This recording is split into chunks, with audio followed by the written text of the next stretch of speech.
नमस्कार छठी क्लास। आज हम कर रहे प्रश्नावली 3.2 का पहला सवाल, जिसकी रकम है कि बताइए कि किन्हीं दो संख्याओं का योग सम होता है या विषम होता है। यदि विषम संख्याएं हों, बी में सम संख्या हो। ये कह रहा है आप कोई भी दो विषम संख्याएं लो, ठीक है, और उनका जोड़ कर दो तो वो सम होगा या विषम होगा। तो आप जोड़ के देखिए, अपने मन में को दो विषम संख्याएं ले लें। विषम संख्याएं वे होती हैं जो दो से पूरी भाग नहीं होती हैं, ठीक है, जैसे 3, 5, 7, इस तरह से लोग हैं ना, उनको जोड़ोगे हमेशा एक सम संख्या उत्तर आती है। क्या आएगी? सम, ठीक है। उसके बाद है सम संख्याएं हुई, कोई दो सम संख्याएं लो और उनको जोड़ के देखोगे तब भी उत्तर सम आएगा, ठीक है। दूसरा है बताइए, इसमें सत्य असत्य है भाई आपके लिए।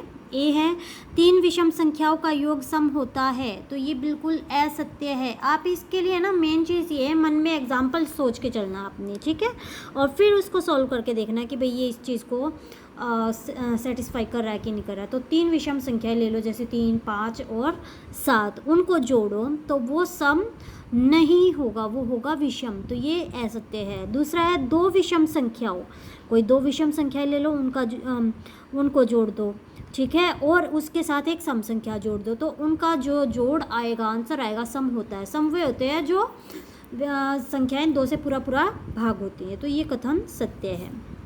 सी है 3 विषम संख्याओं का गुणनफल विषम होता है।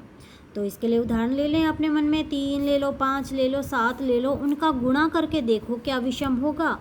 बिल्कुल होगा, ठीक है, सत्य। डी है यदि किसी सम संख्या को 2 से भाग कर दो तो भागफल सदैव विषम होता है। सदैव, देखो इसके लिए अब आपको 2-3 एग्जाम्पल सोच के चलना है, एक से काम नहीं चलेगा, ठीक है। कोई भी ले लेना, उसको 2 से भाग करके देखना क्या वो विषम आएगी। हम मतलब 1-2 केसेस में आ भी सकती है और 1-2 केसेस में नहीं भी आ सकती है। सदैव लिख दिया ना शब्द, तो ये असत्य हो जाएगा। अगला है सभी अभाज्य संख्याएं विषम होती हैं। अभाज्य संख्याएं वे होती हैं जो 2 से या अपने आप से या 1 से भाग हो, 1 से, जैसे 2, 3, 5, 7, 11, 13, इस तरह से, ठीक है। तो ये कहता है सभी अभाज्य संख्याएं विषम होती हैं।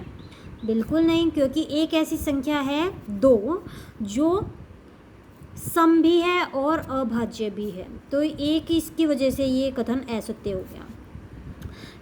अभाज्य संख्याओं के कोई गुणनखंड नहीं होते।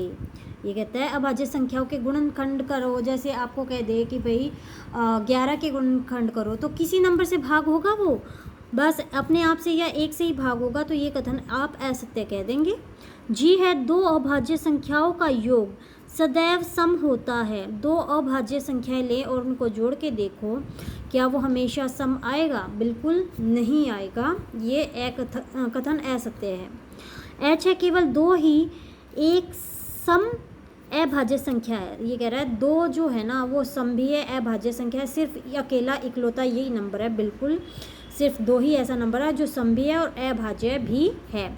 आई है सम, सभी सम संख्याएं भाज्य संख्याएं देखो, अभाज्य का उल्टा कर दो भाज्य हो जाएगा, तो ये कथन असत्य होगा। इसमें 1-2 एग्जाम्पल आप सोच के देखें, नहीं आएगा तो मैं आपको समझा दूंगी। 2 सम संख्याओं का गुणनफल सदैव सम होता है। सम संख्याएं लो, जैसे ले लो 2 ले लो, 4 ले लो, उनकी गुणा करो, 2 चौके 8, सम होगा, बिल्कुल होगा भाई, सत्य है।